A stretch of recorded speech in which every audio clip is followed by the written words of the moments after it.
Bones are amazing things. They hold us up. They support us. They make us strong. But bones have other uses. In the past, bones were thrown by diviners, seeking out the mysteries of the future. Now the bones are cubes, made of plastic or resin, but they still reveal things to us. As they fall from our fingers and rattle across the table, the story becomes clear. Welcome to Bone Throwers Theater, an RPG actual play podcast. And welcome back to Bone Throwers Theater. My name is Jordan. We are playing a penny for my thoughts, but maybe I'll let you get a penny. Who are you? I'm Jeff. I'm Jeremy. I am Ellie. Patryc. And I'm Johnny. So we are going to go ahead and move on to the second question. And this one is a little more depressing. We weren't depressing enough already. Yeah. Recall an unpleasant memory. Yeah, the first was the pleasant memory, where some very unique pleasant memories about ant swarms and Identifying bodies. and dueling romance and kids trying to TP your house, escaping a backwoods Canadian cult. Being abandoned at the senior center.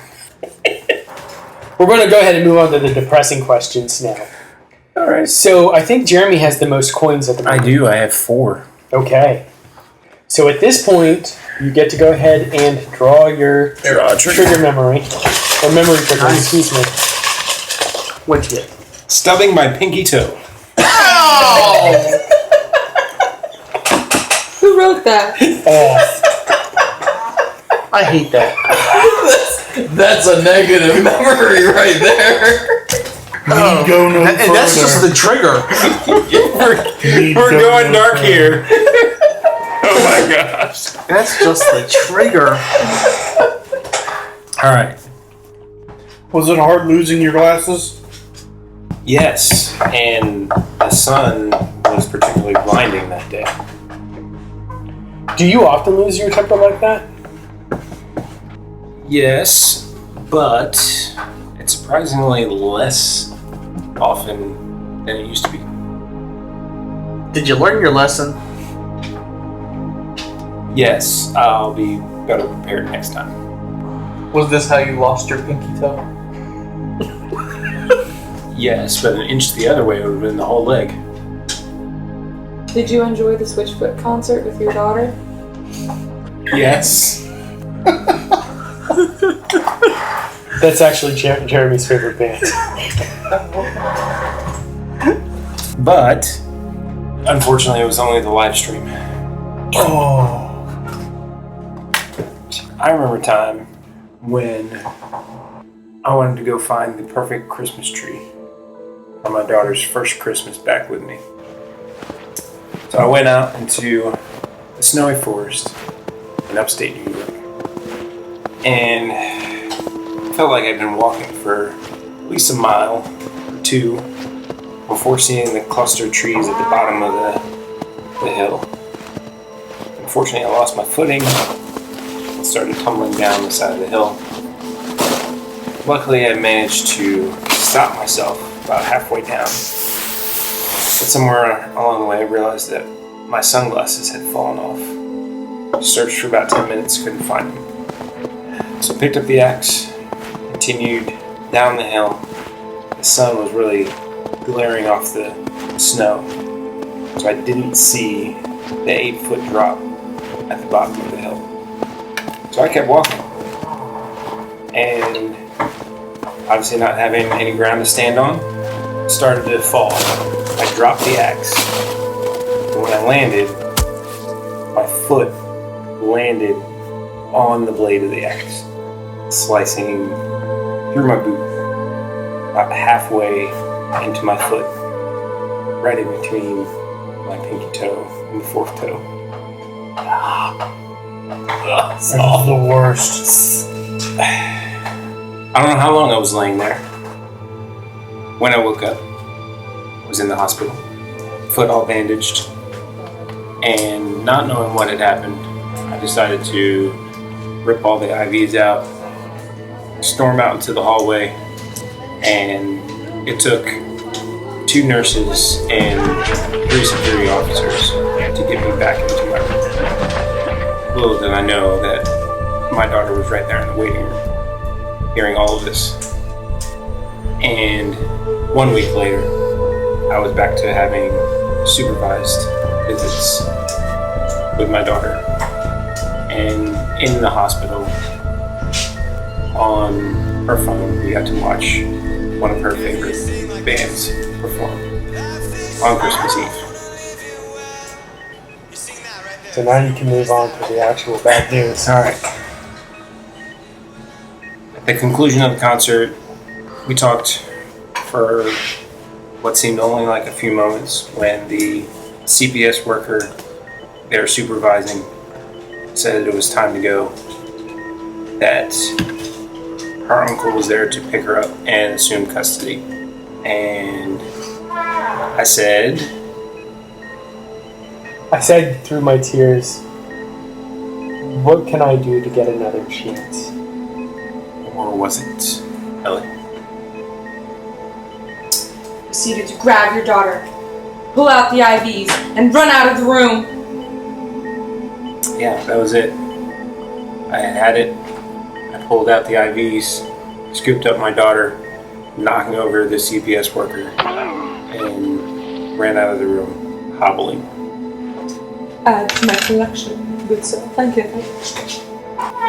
We made it only halfway down the hallway when I saw 3 security guards round the corner. And I did, Patryc. You scream, "I'm not giving up!" You burst into one of the rooms nearby as you slam open the windows and jump out with your daughter. Oh! Or was it Johnny?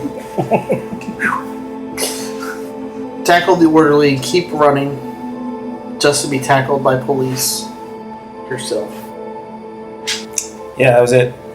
I shouted, "I'm not giving up. I'm not giving up." Darted into a nearby hospital room, crashed through the window. Yay! Luckily, we were on the first floor. This is supposed to be a bad one. Still. Yeah, You crash out the window and lose the other toe. Duh! Stumble out into the parking lot.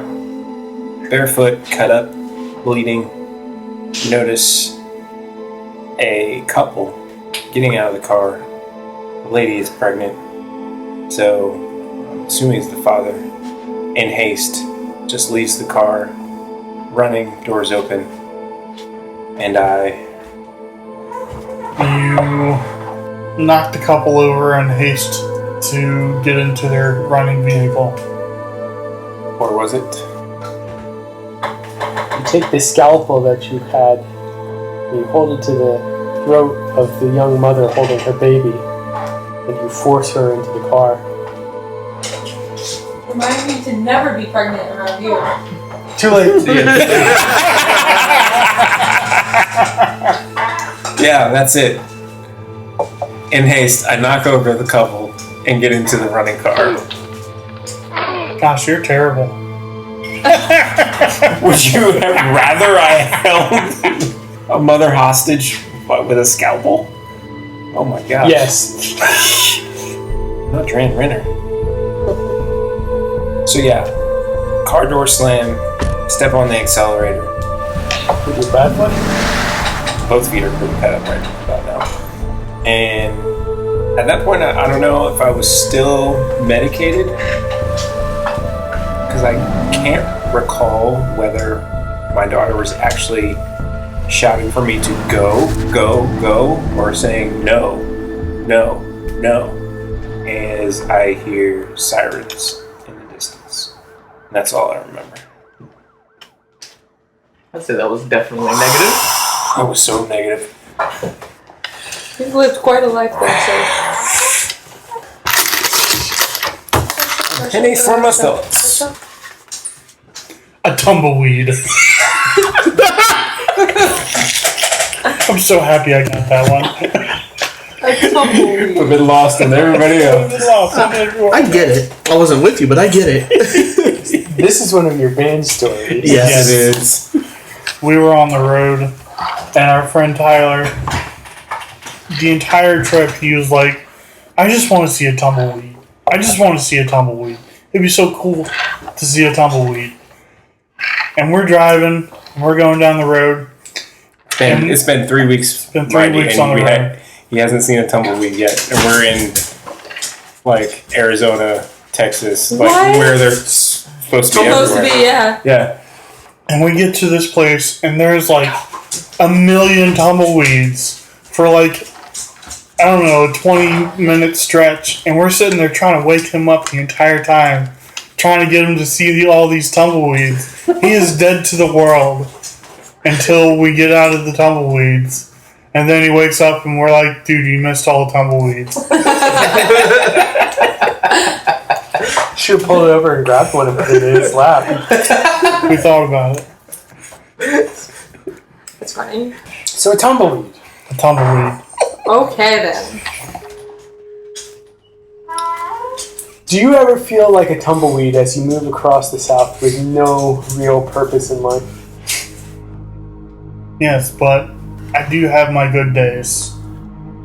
Is it always so windy around you? Yes, but that's because I moved to Oklahoma. You ate your camping partner?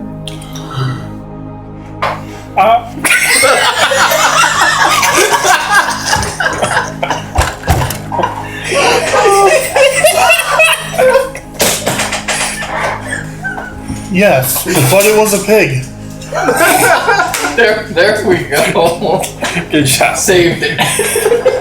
Saved the bacon. Is your favorite food cereal? Yes, but I can't always have cereal. That's why I had to eat my pig, You mean your camping partner? my camping partner, my pig. Did you ever catch up with your wife and son again?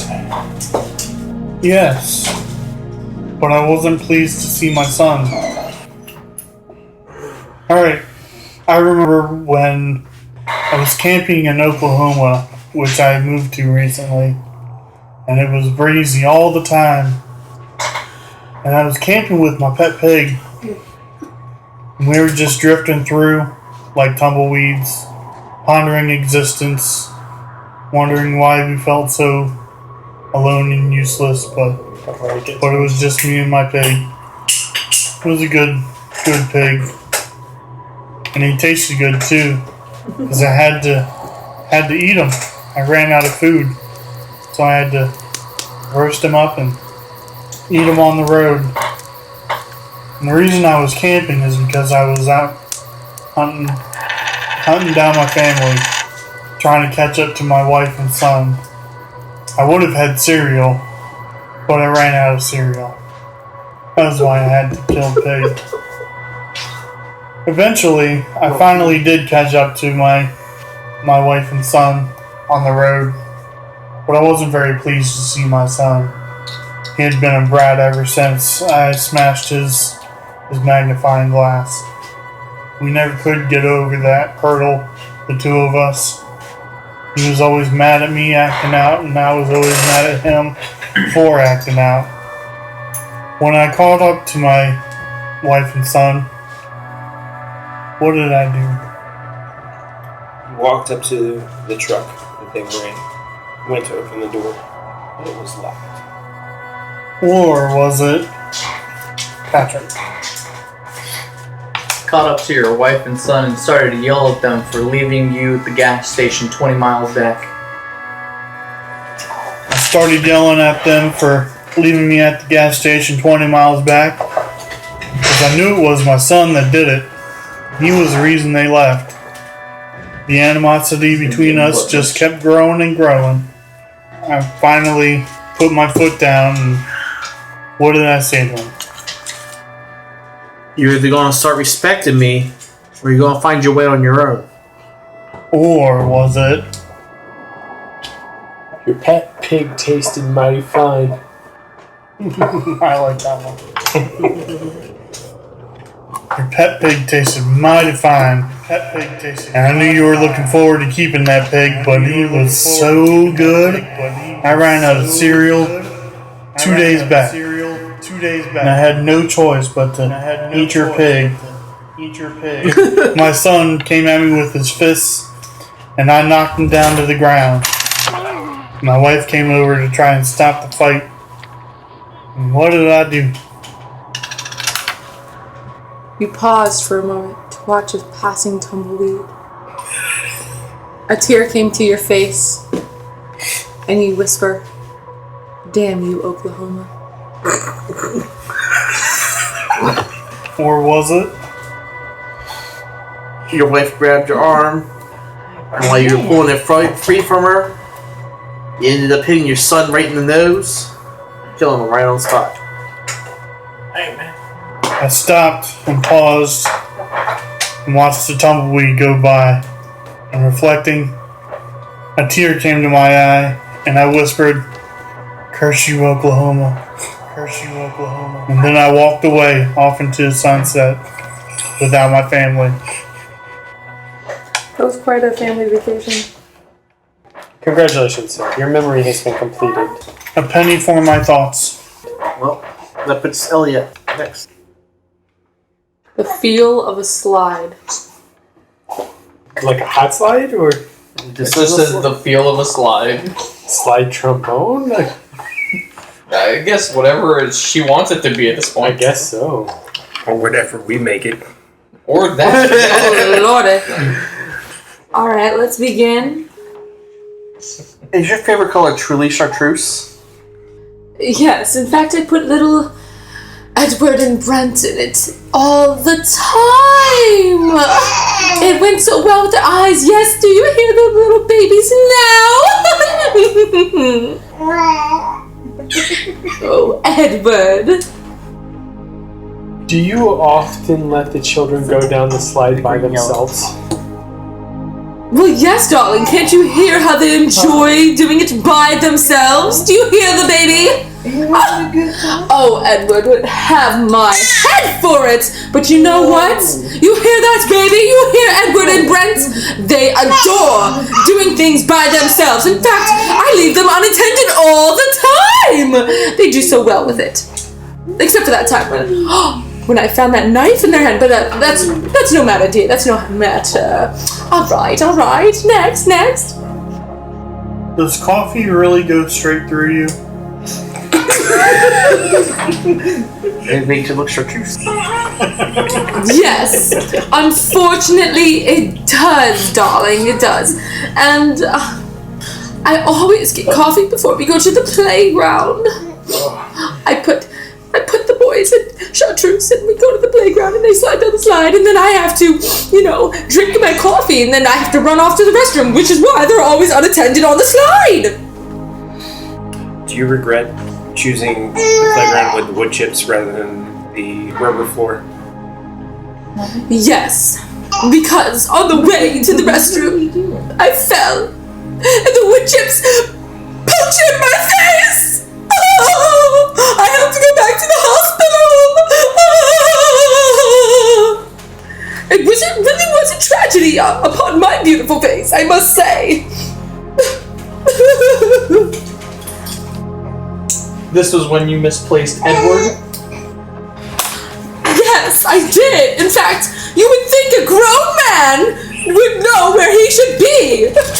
But I went to the coffee shop, I came to the playground, and I don't know where he is. By golly, I don't know where he is, darling. I just don't. And now I'm sweating like a sinner in church again. I know, darling, Daddy will be here soon. Or it's Birch here, Daddy, I just don't know. Alright, did I cover everybody? Yeah. Okay. Alright, let's make this clear. I remember now. We started this new tradition after the passing of Edward. We started this tradition in the memory of Edward. we would go to the playground, but before we would go to the playground, I just remember we go to the coffee shop. The House of Bean! The House of Bean, right? The best mocha latte I've ever had! And of course, when we get to the playground, I just remember, I remember seeing the wood chips, and I remember tripping over the border of the playground. Well, now Edward Jr. and Brent Jr. went on the slide, and they were sliding down, ha ha ha ha ha, right? And then, that's when I noticed the wood chips again, and I hit my face on the ground. My face, my beautiful face! So many surgeries, so much wasted money. But thank you, Edward. God bless. Anywho, I sat down, and I was sipping my coffee when I realized, where's Edward? But then again, it's okay. I still have my beautiful face. So I continue to sip my coffee. And the boys are laughing in their little chartreuse onesies. And then it hits me, I have to go to the bathroom. And then I ran so fast. And that's when I heard one of the boys hit their face. Where? Mommy, where? I'm sorry, Brent, but Mommy has to go to the bathroom, I said. No. So I go to the bathroom. I know, Brent, I know. But you shall wait. Just as Edward is waiting for me to find him. And I will go back to the playground and realize once again, where is my Edward? That's right, he's dead. It was a figment of my imagination. Okay. What? So at this point, She is the psych ward. What did I do first once I realized he was dead and gone? you went over to the sandbox to see if anything was sticking out of it. Oh no. Or was it? And it was just the same kid, Brent, going down the slide over and over again, since they're twins and you dressed them in the same outfit. You only ever had one kid at the park who's going to make this look. Yeah. Or that. Or that. Yes, that was it! I went over to the sandbox, and lo and behold, I didn't bury Edward properly! Oh! Well, you know, I called over the boys. I said, boys, come help me. Maybe your daddy, I don't know who he is. Oh gosh, maybe I need some help putting him back under. Okay? Alright, so let's start. Yes, get that pail over there, I said. And they started helping me put the sand back on top of Daddy, or whoever he is.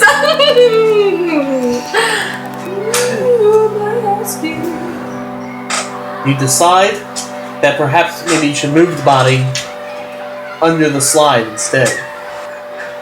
Or did I? Or you decide to leave him unburied and go home. But then I stopped. Yes, that was it. I stopped because I realized I left the stove on at home. I was trying to make coffee myself, but I just didn't know how. So I tried to go to the coffee shop, and then we were here at the playground because I thought the boys needed a play date. But of course, I left the stove on. Boys, say goodbye to your maybe father, I said, and then we marched off back to home. Of course, I drove.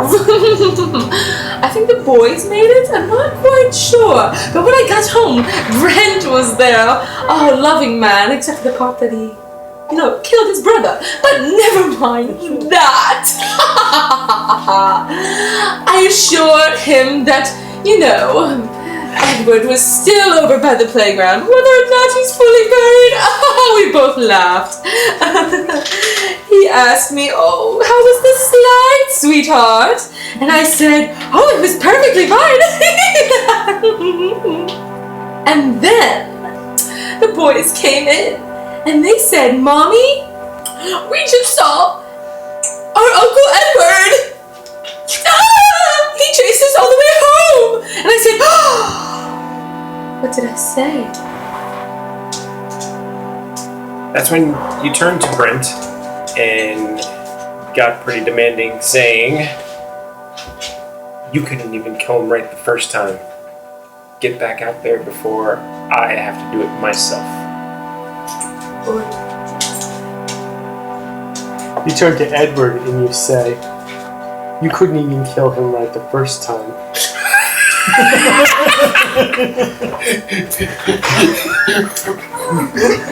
Oh my Get gosh. in here and do the job before I have to Dang. Now get out there before I have to do it myself. And make the kids help me. Ooh, that's right. That's what happened. I remember now. I turned to Edward and I said, "We switched names for a reason. We both know that we were supposed to hide this from both of the juniors. They weren't supposed to know you were the real father. And now Brent, the corpse over here, acting like this is weekend at Bernie's. I guess you just have to do some things yourself. Except, you know who didn't mess this up? The boys. They came twaddly doodly doo all the way to the house, telling me that you were right behind them. Well, guess what? We didn't do the proper switcheroo. So now we have to do it right the second time. And I march outside, and we gather the body, or the remnants of the body. All of a sudden, there's a person chasing after me. Oh! It's a white-coat man! Oh! The body is a tree! Oh! Yes, I would like a sandwich! Oh! Straight into a bird. I think that resolves your scene. Yes. Okay. I hope. Oy vey. I don't know where I was going with that, but sure. Yeah, Going places. that sounds good. We're going to go ahead and circle back for next time, and we'll figure out where we're going from there. Until then, hope you all have a good one. Thank you for listening to Bone Throwers Theater. We are releasing this podcast under a Creative Commons Attribution, Non-Commercial, No Derivatives 3.0 Unported license. That means you can share the podcast, but please do not modify it or try to gain financially from it.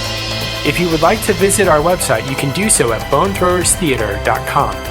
If you would like to send us an email, you can do so at bonethrowerstheater@gmail.com. Our Twitter handle is bonethrowerstheater. You can also look us up on Facebook and subscribe to our YouTube channel. And until next time, may the bones fall ever in your favor. This has been a Nerd Circle podcast production.